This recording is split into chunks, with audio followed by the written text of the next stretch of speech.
명절들 잘 보내셨는지요? 지난주간에 함께 나눈 것처럼 명절에 사랑하는 가족들과 사랑의 시간, 사랑의 섬김의 나눔의 시간들을 잘 가지셨는지, 올해 우리의 표어가 행함이 있는 믿음의 삶을 살자입니다.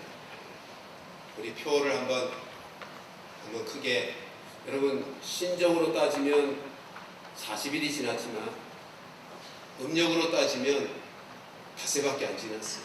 이제 새로 시작하는 마음으로 올해 표어를 제가 행함이 있는 외치면 여러분들이 뒤를 합창합니다. 행함이 있는, 행함이 있는. 우리가 지난 시간에 그 첫 번째로 주제로 사랑의 삶을 얘기했습니다. 앞으로 또 명절이 다가오면 믿지 아니하는 가족, 형제, 친지들이 있을 터이니 꼭 다른 때보다 더 사랑으로 섬기는 기회로 삼으시고 사랑을 잘 전하도록 그렇게 하십시오. 우리는 하나님이 사랑이시라는 것을 알지만 저들은 하나님이 사랑이시라는 걸 모릅니다. 우리가 하나님의 사랑이심을 경험한 자들로서 저들에게 하나님의 사랑을 우리의 사랑의 섬김으로 드러내주지 않으면, 나타내 보여주지 않으면 저들은 하나님을 알 방법이 없습니다. 따라서 꼭 앞으로 명절이 되면 좀 더 주님이 우리를 사랑하셨던 그 사랑을 다시 한번 기억하고 사랑으로 돌아보고 섬기고 배려하고 그렇게 사랑을 행하는, 행함이 있는, 사랑의 행함이 있는 믿음의 사람들이 다 되시기를 주님의 이름으로 축원합니다. 오늘은 그 시리즈의 두 번째로 함께 말씀을 나누고 싶은데, 오늘 성경 본문, 읽고 싶은 본문은 두 곳이었습니다. 우선 한 곳, 일제하는 야고보서 2장의 말씀을 읽고 말씀을 나누십시다. 야고보서 2장 21절부터 24절의 말씀 저와 함께 교독합니다. 우리 조상 아브라함이 그 아들 이삭을 제단에 바칠 때에 행함으로 의롭다 하심을 받은 것이 아니냐.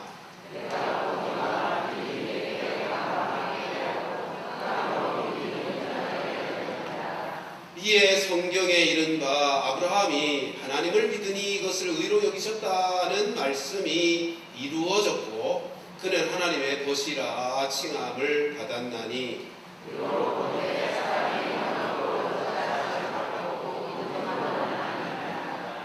아멘. 여러분 21절 말씀을 보십시오. 이렇게 되어 있습니다. 지금 야고보 사도가 행함이 있는 믿음이야말로 살아있는 믿음이고 진짜 믿음이라는 것을 우리에게 가르치면서 그 행함이 있는 믿음의 실례로, 사례로 아브라함을 소개하고 있다는 것입니다. 근데 그 아브라함을 소개할 때 아브라함이 아들 이삭을 제단에 바치는 그 사건을 사례로 소개하고 있습니다. 따라서 우리는 행함이 있는 믿음의 삶을 살라 치면 반드시 도대체 아브라함이 아들 이삭을 제단에 바쳤던 그 사건이 무엇이길래 이걸 사례로 들었는지를 우리가 이해해야 야고보 사도가 말하는 바 행함이 없는 믿음은 죽은 믿음이고 행함이 있는 믿음이 진짜 살아있는 믿음이라고, 행함이 있는 믿음으로 살자고 할 때 그 의미가 무엇인지를 우리가 알 수 있을 것입니다. 그래서 오늘 본문으로 아브라함이 아들 이삭을 제단에 바친 사건인 창세기 22장 말씀을 본문으로 삼아 읽은 것입니다. 아마도 교회 생활 오래 하신 분들은 이 본문의 말씀을 수도 없이 읽었을 것이고 설교로 듣기도 했을 것입니다. 그런데 오늘은 행함이 있는 믿음이 무엇인가 하는 것을 바로 이해하는 차원에서 본문을 살펴보십시다. 자, 1절 2절 말씀을 보겠습니다. 본문의 창세기 22장 1절은 이렇게 되어 있습니다. 그 일 후에, 원문은 그 일들 후에입니다. 21장에 많은 사건들이 있었어요.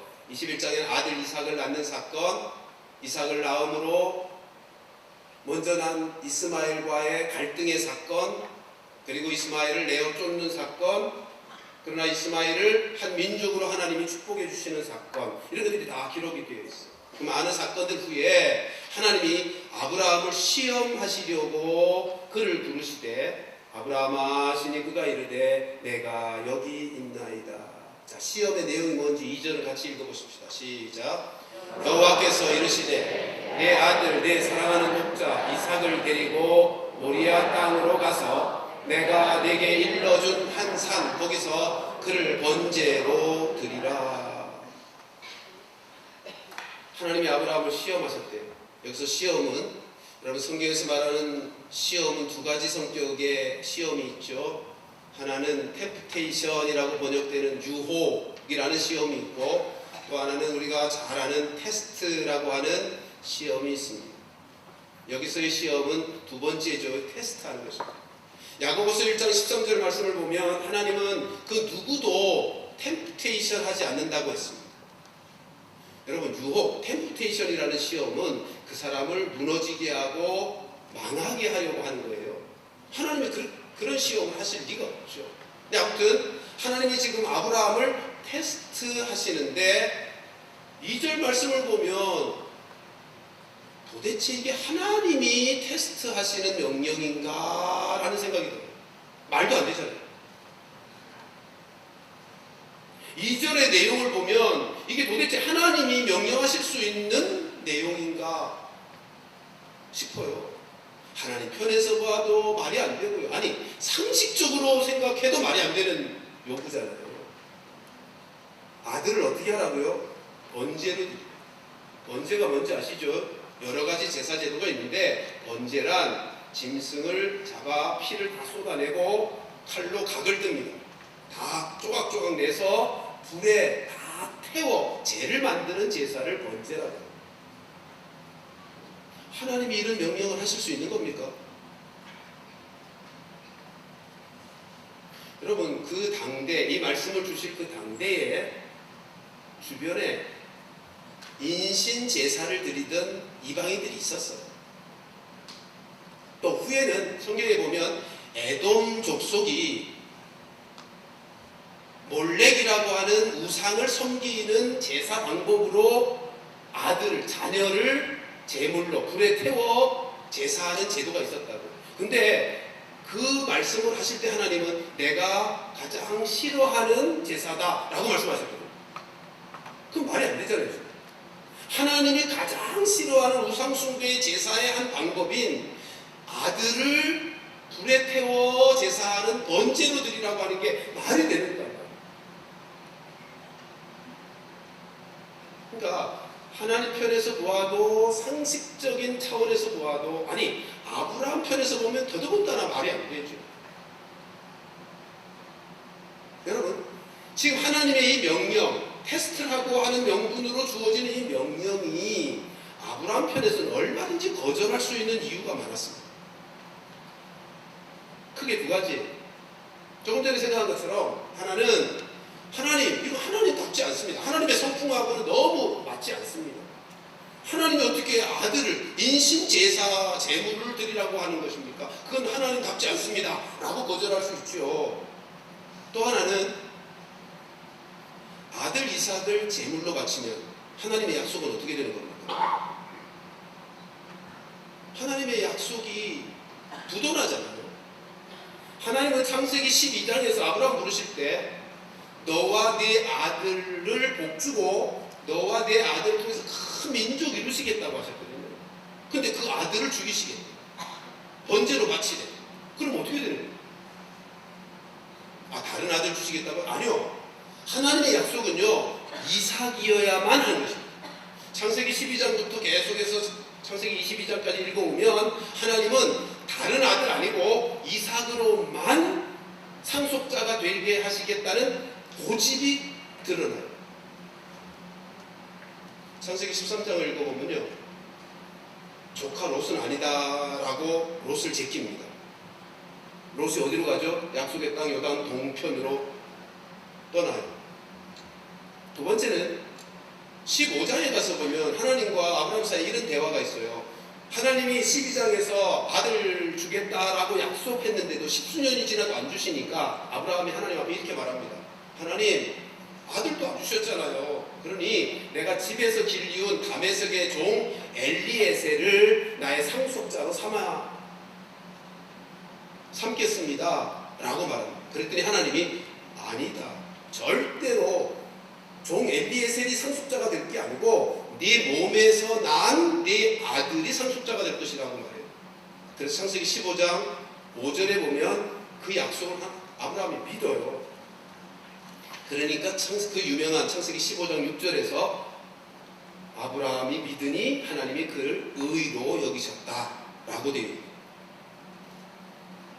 자, 그런데도 시간이 지나도 아들을 안 주셨어요. 그러니까 16절에 어떤 사건이 나오죠? 하갈을 통해서 이스마엘을 얻는다.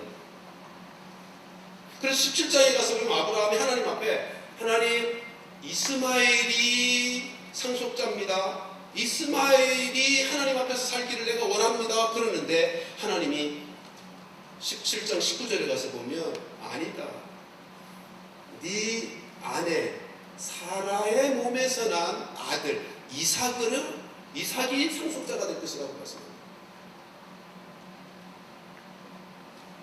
그리고 21장에서 아들 이삭을 주신 거예요. 자, 그러면 다른 아들이 아니고 이삭만으로, 그게 약속의 아들이잖아요. 사라를 통하여 얻은 그 아들. 근데 지금 그 아들을 달라는 거예요. 1절에 그렇게 분명히 말씀하죠.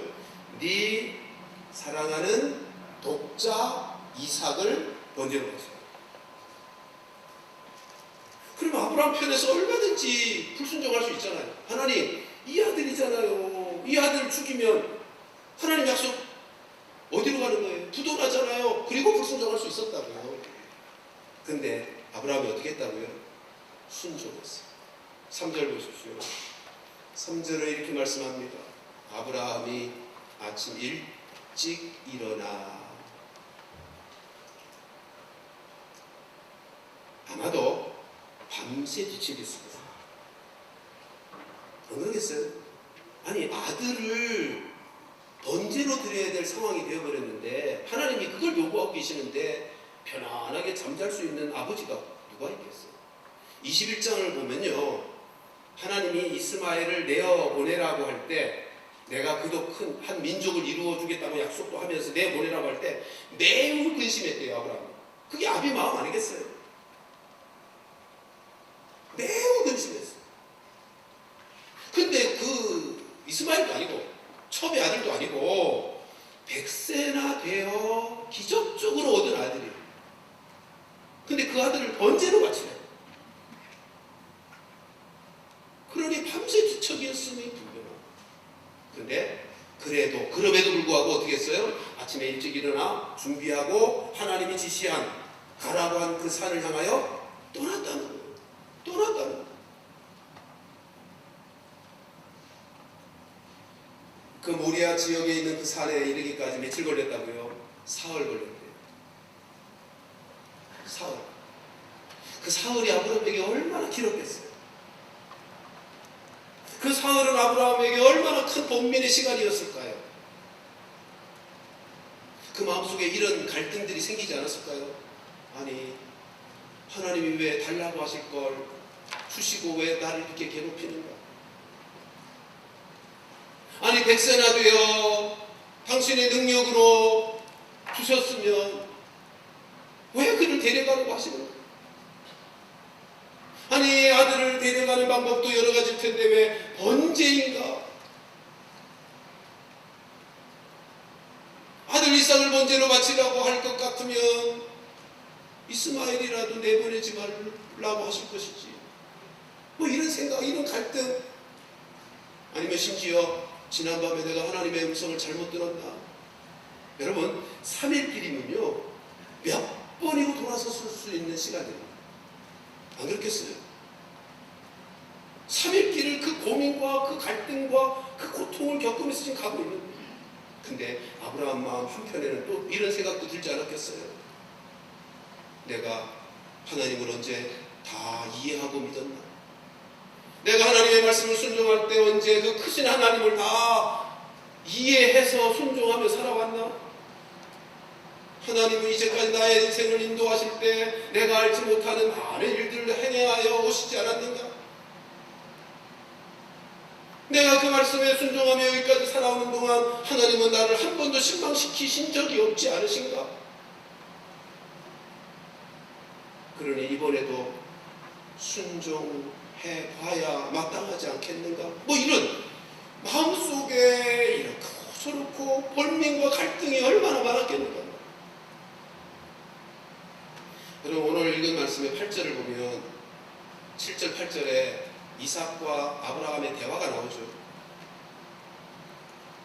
종은 산 아래 남겨두고 모리아산을 바라보게 되자 그때부터 종은 남겨두고 아들에게 짐을 지우고 둘이 같이 걸어갑니다.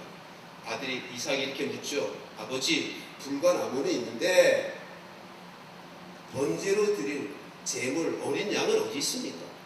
그럴 때 8절에 아브라함이 뭐라고 대답하죠? 하나님이 자신을 위하여 준비하셨을 거야 라고 대답합니다. 여러분, 아브라함은 지난밤에 하나님으로부터 어떤 명령을 받았죠? 아들 이삭을 바치라고 명령을 받았어요. 하나님이 야, 내가 다른 양 준비해 놓을 테니까 아들 데리고 갔다 와. 그게 아니고요. 아들을 번제로 바치라는 명령을 받고 지금 가고 있는 거라고요.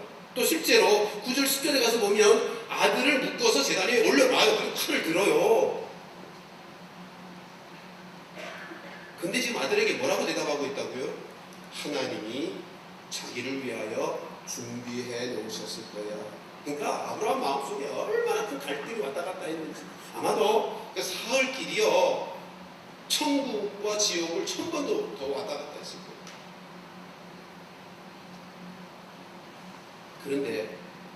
그런데 아브라함의 결론은 뭐죠? 순종합니다. 9절 10절 보십시오. 본문 9절 10절 보면 하나님이 그에게 일러주신 곳에 이른지라 이에 아브라함이 그곳에 제단을 쌓고 나무를 벌려놓고 그의 아들 이삭을 결박하여 제단 나무에 놓고 손을 내밀어 칼을 잡고 그 아들을 잡으려 하니. 지금 아버지 아브라함이 아들 이삭을 제단 위에다가 묶어서 올려놓고는요 칼을 들고 잡는데요. 아들을 잡겠대요. 여러분, 이게 얼마나 대단한 행동입니까? 이게 가능할 수 있는 행동입니다. 그런데 이 사건을 두고 야고보 사도가 뭐라 그런다고요? 야고보서 2장 21절 말씀 보십시오. 이 사건을 두고 야고보가 이렇게 말하는 것입니다. 그때에 아들을 제단에 바칠 때에 행함으로 믿음이 의롭다고 여김을 받았다. 야고보서 2장 21절 띄워주세요. 우리 조상 아브라함이 그 아들 이삭을 제단에 바칠 때 행함으로 의롭다 하심을 받았다. 그의 믿음의 그 행함이 그를 의롭다 함에 인정을 받았다. 근데 창세기 본문에서는 아브라함이 그렇게 행동할 때, 아들을 바칠 때 하나님은 뭐라 그러셨어요? 13절에 보면 이제야 내가 나를 네가 나를 경외하는 줄을 아노라. 여기서 안다는 말은 전에는 몰랐는데 이제 알게 되었다는 그 뜻이 아니고요. 이제는 인정한다. 이제는 완성되었다. 이제는 증명되었다. 그런 뜻입니다. 그래서 야고보 사도가 2장 23절에 이렇게 표현하는 것입니다. 23절 말씀 같이 보십시다. 시작. 이에 성경에 이른바 아브라함이 하나님을 믿으니 이것을 의로 여기셨다는 말씀이 이루어졌고, 앞에까지의 말씀은 어디 나오는 말씀이에요? 창세기 15장 6절. 아브라함이 하나님을 믿으니 이것을 의로 여기셨다. 이 말씀이 창세기 15장 6절에 나와요. 근데 이루어졌고의 사건은 창세기 22장이에요. 여기 이루어졌고라는 것은 그 말씀이 성취되었다. 그 말씀이 완성되었다. 그 말이에요. 믿음의 시작은 15장, 12장부터죠. 근데 하나님 앞에 믿음의 고백을 한 건 15장이에요. 근데 그 믿음의 고백이 완성이 된, 행위로 말미암아 완성이 된 것이 22장입니다.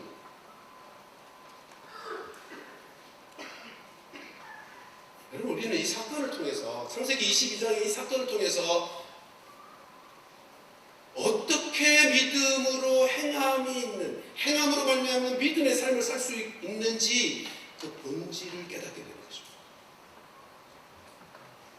올해 우리의 표가 행함이 있는 믿음으로 살자인데, 어떻게 행함이 있는 믿음의 삶을 살 수 있는가? 어떻게 해요? 순종. 순종.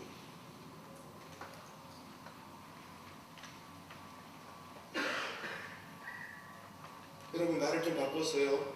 행함이 있는 믿음을 한 단어로 표현한다면 뭐라고 표현할 수 있을까요? 순종. 순종이 믿음이에요. 그렇잖아요. 믿으니까 순종하는 거잖아요. 안 믿으니까, 안 믿어지니까 순종을 못하는 거고. 순종이 믿음이에요. 근데 역시 순종이 행함이라고. 그러니까 행함이 있는 믿음은 순종으로 되는 거예요. 순종이 믿음이고 순종이 행함이에요. 근데 여기 순종이 행함이라는 말씀은 좀 더 한 차원 더 들어가야 돼요. 이 행함이 순종으로 말미암는 행함이어야 된다는 거예요. 그래야 믿음의 행함이에요. 여러분, 내가 아무리 대단한 행함을 했어도요, 그 행함이 하나님의 말씀의 순종으로 인한 행함이 아니면 아무 의미 없어요. 아무 의미 없어요. 순종으로의 행함일 때 그것이 믿음의 행함이라고요. 행함이 있는 믿음이라는 말은, 행함이 있는 믿음의 삶을 살 수 있는 비결은 순종을 통해서, 하나님 말씀에 순종함을 통해서. 여러분, 예수님 말씀의 산상교훈의 결론 부분에 마태복음 7장 24절에 가보면 주님이 이렇게 말씀하시죠. 내 말을 듣고 행하는 자는 그 집을 반석 위에 세우는 사람. 그래서 어떤 비바람이 쳐도 무너지지 않는 인생 집을 짓는데, 이 말씀에서 듣지 않고 행하는 사람도, 그리고 듣고 행하지 않는 사람도 다 인생을 모래 위에 집을 짓는 사람, 어리석은 인생이 되고 다 의미 없어요. 듣지 않고 내 생각대로, 내 기분대로 내가 하고 싶어서 나를 위해서 하는 행함은, 그것이 아무리 대단한 없죠. 객관적으로 모든 사람이 칭송하는 것을 알지라도 하나님의 말씀에 순종함으로의 행함이 아니면 의미 없어요. 지금 아브라함의 행함이 살아있는 믿음의 행함이라고 야고보 사도가 증거하고 있는 이유는 하나님의 말씀에 순종하는 행위였기 때문입니다. 사랑하는 성도들이여, 2019년 우리 모두 살아가면서 아브라함처럼 순종함으로, 순종함으로, 하나님 말씀에 순종함으로 행함이 있는 믿음의 삶을 살아낼 수 있게 되기를 주님의 이름으로 축원합니다. 오늘 이 말씀을 여러분들의 마음속에 또 새기고 새겨놓게 하기 위해서 히브리어 단어 하나를 소개하고 싶어요. 오늘 본문에서 아브라함의 이 순종의 자세를 보여주는 아주 중요한 단어 하나가 소개되고 있습니다. 1절과 11절에 두 번이나 등장하는데요. 1절 말씀을 보실까요? 오늘 본문에서 하나님이 아브라함을 부르셔서 시험하시면서 이렇게 말하죠. 그를 부르시되 아브라함아 하시니 그가 이르되 내가 여기 있나이다. 여기, 내가 여기 있나이다. 이 단어가 히브리어로 히네니라고 하는 단어입니다. 내가 여기 있나이다. 이게 아브라함에게서 배워야 할, 아브라함이 지금 보여주고 있는 행함이 있는 믿음의 삶을 사는 비결의 반응입니다. 한번 따라하십시오. 내가 여기 있나이다. 히네니. 여러분 히브리어 단어지만 여러분의 마음속에 새겨져 있으면 좋겠어요. 히네니라고 하는 발음이 영어 번역과도 비슷해요. Here I am이거든요. 제가 여기 있습니다. 근데요, 구약 성경에 하나님이 부르실 때 인생들이 하나님 앞에서 반응하는 대답의 표현인데, 히네니가. 근데 그냥 하나님 부르시니까 예 제가 여기 있습니다는 단순한 반응이 아니고, 히넨이라고 하는 단어의 뜻은요, 하나님 제가 여기 있습니다, 하나님이 뭐라고 말씀하시든지 제가 행하겠습니다가 담겨진 단어입니다.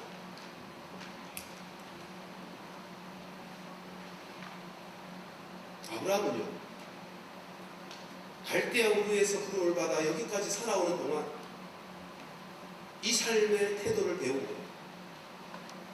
네? 아브라함이 갈대아 우르의 아비 집에서부터 메소포타미아 문명권에서 전혀 문명이 다른 팔레스티나 문명권으로 온 이후로 지난 20여 년 동안 이 태도를 배우면서 지내온 거예요. 하나님이 부르시면 예 라고 엎드리고 무릎을 꿇을 줄 아는 히네니의 이 태도, 하나님이 가라 하시면 그것이 어디가 되든 가는 이 태도, 하나님이 요구하시면 그것이 무엇이든지 드릴 수 있는 이 태도. 아브라함이 지난 20여 년 동안 이 태도를, 히네니의 삶을 배워오고 경험하는 거예요. 예, 때로는 두렵기도 했어요. 때로는 염려와 걱정과 번민 속에 휩싸이기도 했어요. 그러나 어느 때는 그 말씀 순종함으로 손해도 봤어요. 그러나 그때마다 하나님이 오셔서 인도해 주시더라고요. 책임져 주시더라고요. 그러면서 하나님께서 약속하신 것들을 이루어 가고 계시더라는 거예요. 그 경험이 아브라함으로 하여금 지금, 아브라함아 내 아들 이삭을, 내 사랑하는 독자 이삭을 번제로 바쳐라 라고 하는데도 히네니 라고 하는 거예요. 저는 우리 모두가 2019년을 살면서 이 단어를 마음에 새기고 아브라함처럼 반응하며 살아가는 것을 배웠으면 좋겠어요. 히네니. 여러분, 아브라함이 어떻게 이게 가능했을까요? 말이 안 되는 거잖아요. 아들을 번제로 바치다니. 말이 안 되는데도 히네니 한다니까요. 아브라함이 어떻게 이게 가능했어요? 지난날 하나님 경험 때문에 가능했어요. 하나님이 자기를 부르신 이후에 여기까지 인도하시는 동안에 하나님 경험이 하나님을 신뢰할 수 있게 만들었다고요. 여러분, 그것을 야고보 사도가 2장 22절에서 이렇게 표현하고 있는 것입니다. 야고보서 2장 22절 같이 읽습니다. 시작. 믿음이 그의 행함과 함께 일하고 행함으로 믿음이 온전하게 되어. 여러분 보세요. 믿음이 있고요, 행함이 있어요. 근데 믿음은 행함과 함께 일한대요. 무슨 말이에요? 믿음은 이게 살아있는 믿음이라면, 이게 진짜 믿음이라면 생명 있는 믿음이니까 행함이 따르게 되어 있는 거예요. 네? 이게 죽어있는 가짜 믿음이면 죽어있으니까 행함이 없겠지만, 믿음은, 살아있는 진짜 믿음은 행함이 함께 일하는 거예요. 그리고 행함은, 이 행함을 통해서 믿음이 온전해진대요. 행함을 통해서 믿음이 자라간대요.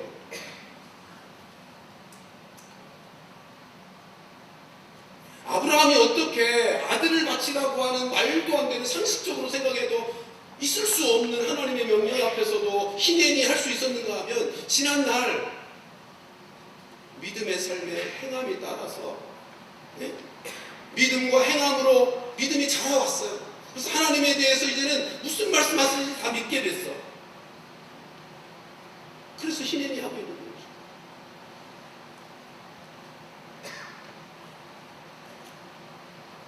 저는 이 원리를 이렇게 표현하고 싶어요. 도표 하나를 만들었는데, 우리 신앙생활엔 선순환이라고 표현하고 싶어요. 도표 하나를 보여주십시오. 희내니 하면 이건 영적인 원리입니다.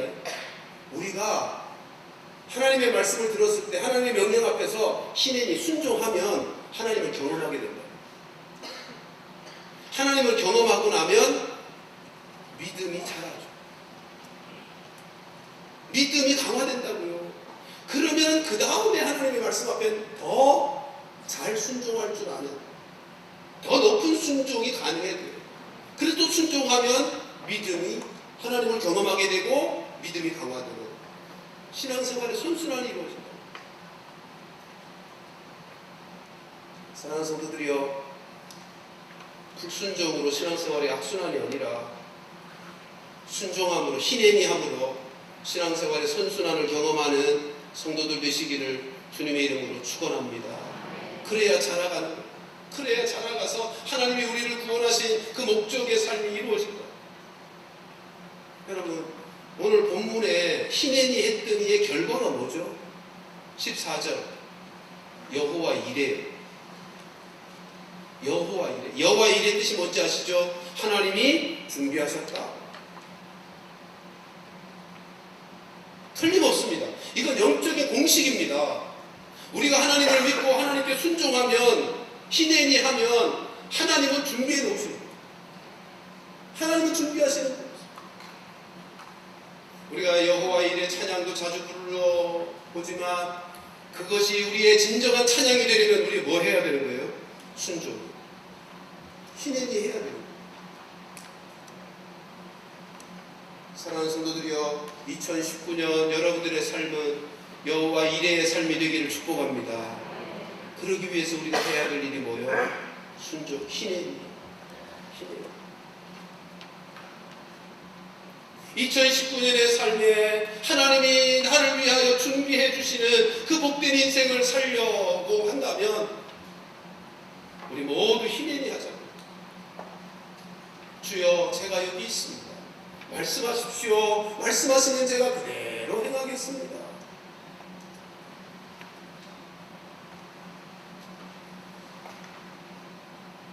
생각보다 시간이 좀 짧아져서 오늘 본문이 갖는 주요한 신학적인 가르침을 좀 함께 나누고 싶습니다.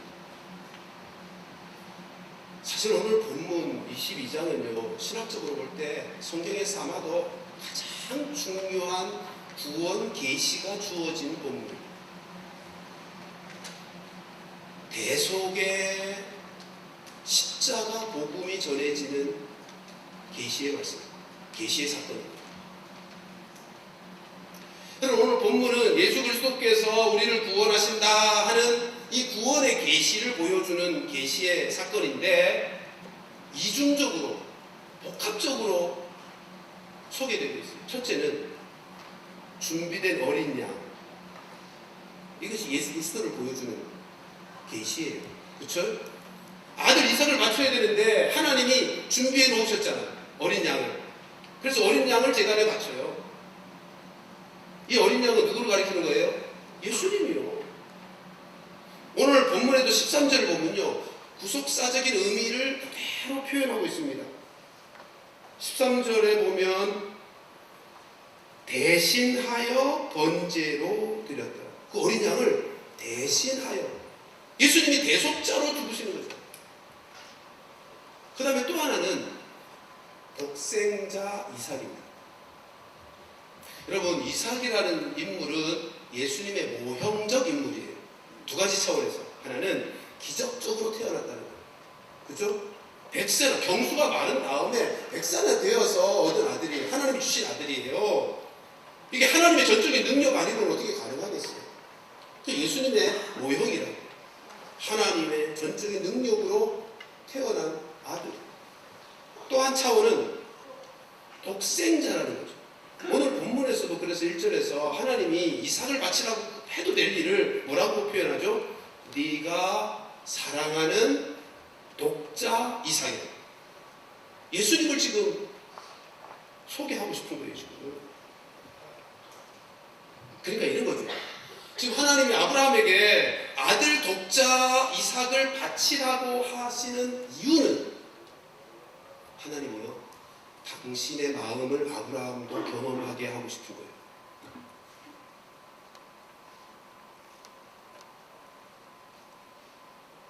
독생하신 아들을 내어주기까지. 여러분, 십자가 사건이 뭡니까? 하나님이 당신의 사랑 하나밖에 없는 아들을 제물로 바치는 사건이잖아요.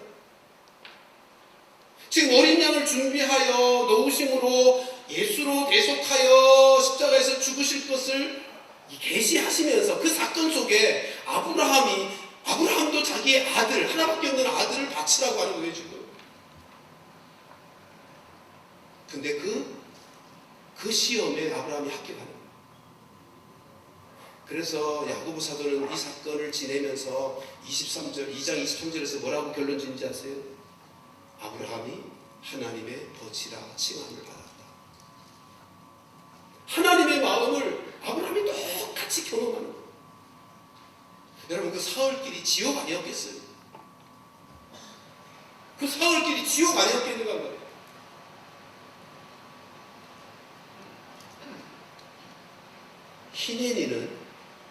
히네니는 그 본질을 얘기하자면 자기를 부인하는 것입니다.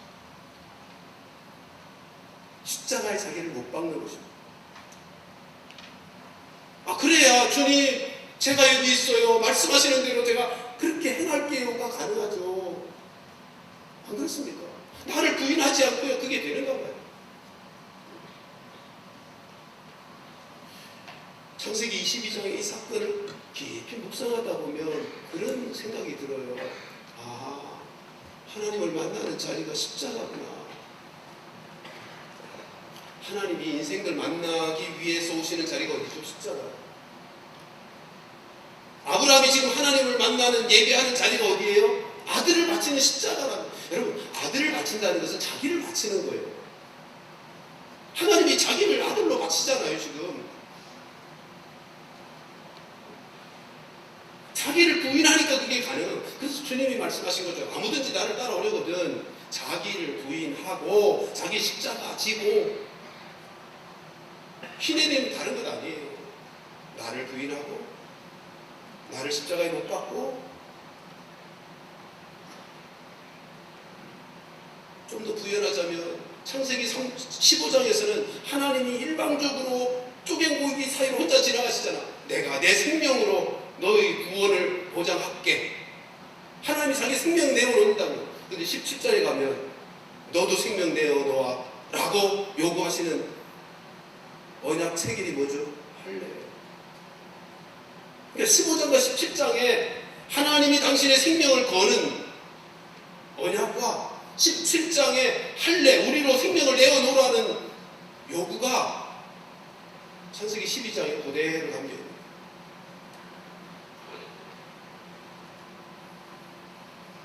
말씀을 정리하겠습니다. 사랑하는 성도 여러분, 히네니아의 삶이야말로 내 인생을 최고의 인생으로 살게 하는 비결일 것입니다. 아멘 하십시다. 주님이 말씀하시는 그 말씀 앞에서 히네니아 할 때 내 인생이 최고의 인생이 되는 것입니다. 그렇게 살 때 하나님과 벗된 인생을 살게 되는 것입니다. 그렇게 살 때 교회는 건강해질 것이고, 그렇게 살 때 생명의 복음은 세상 가운데 힘있게 증거될 것이고, 그렇게 살 때 내가 살아가는 삶의 자리, 가정이 되었든 직장이 되었든 교회가 되었든 그곳에 하나님 나라가 세우실 거란 말이에요.